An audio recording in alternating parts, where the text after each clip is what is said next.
Tori Shine has been watching the last 3 sets. She is now going to come up and perform an original story based on the characters that you just met through these sets. Please welcome to the stage Mashed Poet-tatoes.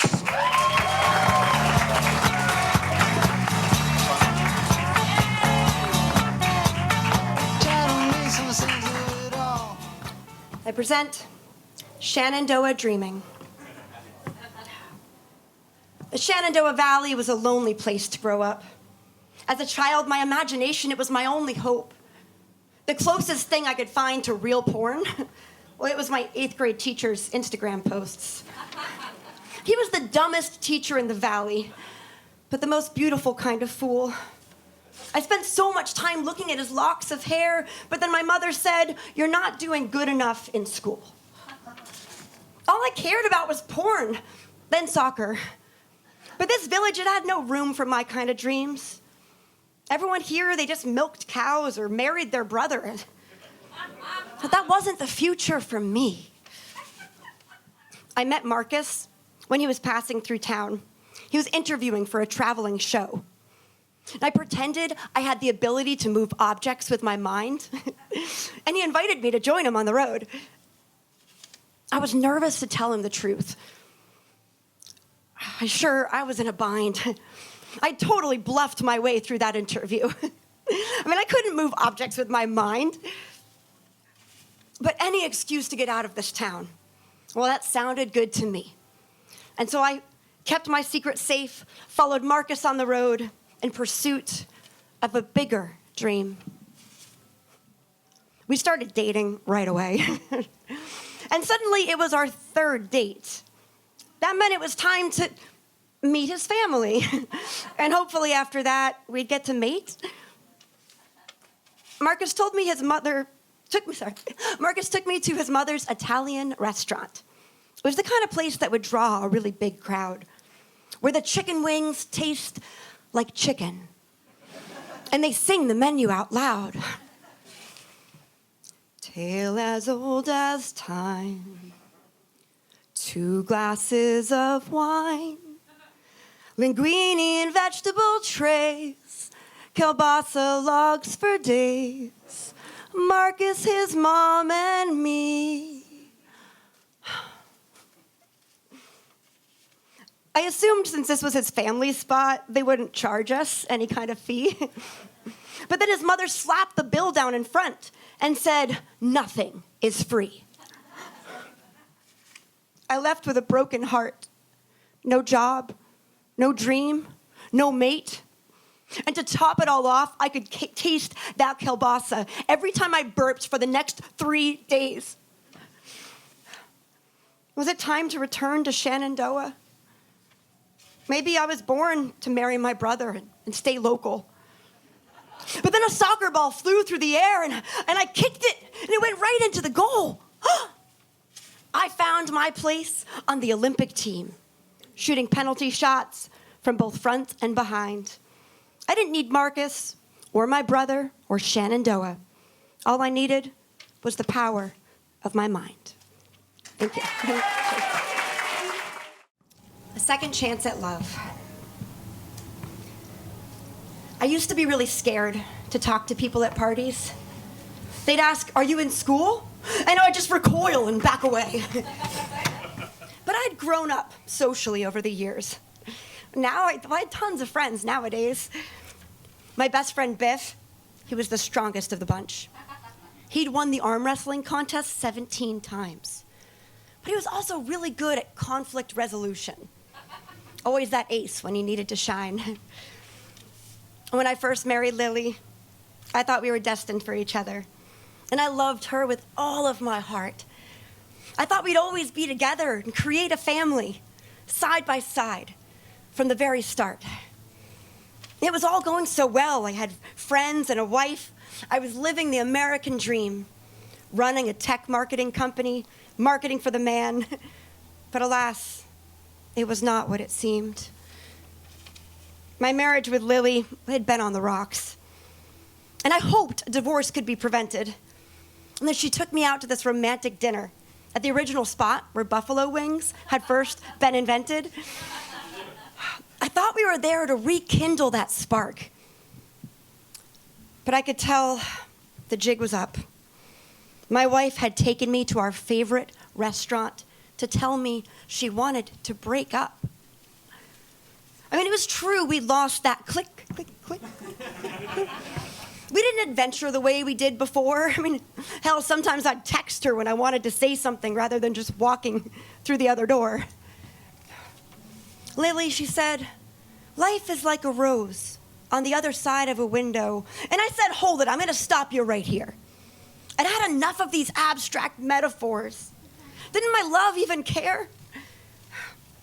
She was tired of my sloppy habits, my obsession with WikiHow, my reckless clown car driving, always leaving Legos lying around.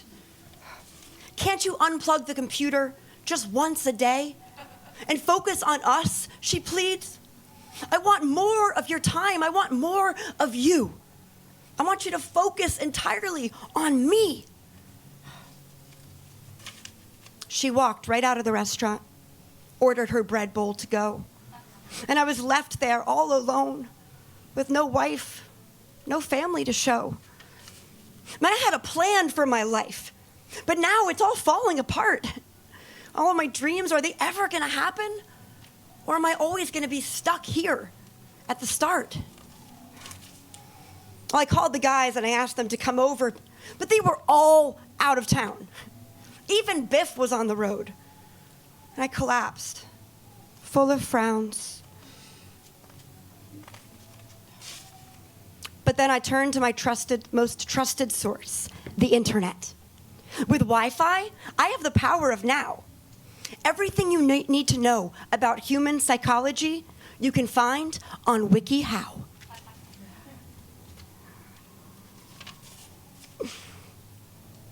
I read that Lily, she just wanted me to listen to her metaphors, to look her in the eye rather than looking away. I hoped I could take all these lessons I learned and apply them to do better another day. But then Lily, she called me on the phone. She wanted to come over to pick up her favorite dress.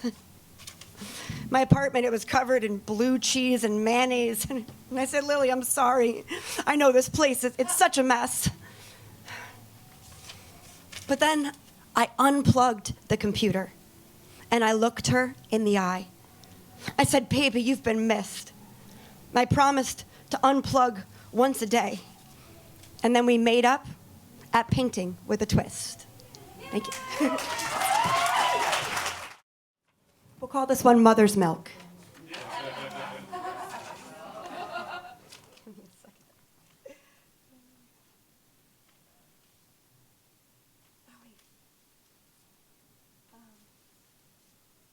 Hold on one second.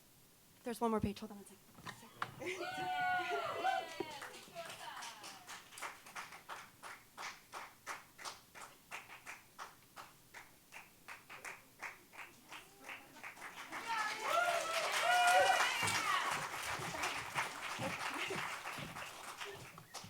Here it goes.